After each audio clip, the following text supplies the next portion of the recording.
Let's go to Privacy Commissioner John Edwards, who was in our Wellington studio. John, welcome back to Checkpoint. Nice to have you with us. You heard all of that. You were listening to all of that. What do you make of it? There's some really troubling aspects, I think, to this story, which require a formal response and investigation from my office.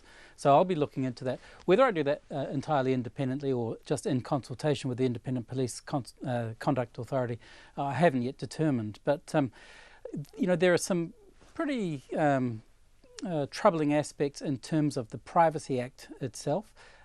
You've got a statutory authority under land transport rules allegedly being used, and I have to emphasise I haven't inquired. I'm just back in the country.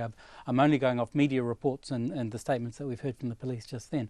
But you know, if you've got a very specific statutory authority there, you expect that the information is going to be used for that purpose. So that's one element. The other one that I find quite troubling are reports that the purpose for the collection of the information was actually misrepresented to those people. Now, you know, the Privacy Act gives lots of latitude to the police to undertake certain things which otherwise might be a breach where necessary to avoid a prejudice to the maintenance of the law. But actually misrepresenting your purpose is not among them, I don't think. So I'd be wanting to have a close look at that.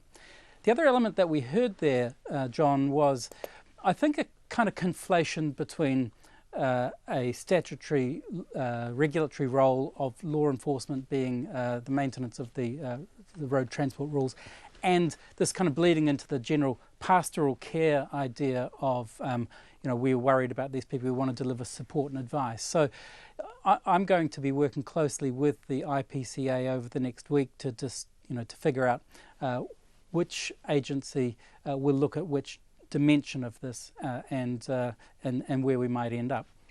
John, can you just clarify this for us, because it sounds new? So as the Privacy Commissioner, you will be launching a formal investigation into exactly what has happened here and why? I haven't yet determined whether I will launch an investigation of my own motion. I am at this stage seriously considering that for a couple of reasons. One, I think both the police and the public need to have real clarity about the boundaries and the rules here. And my investigation could do that, as could the IPCA.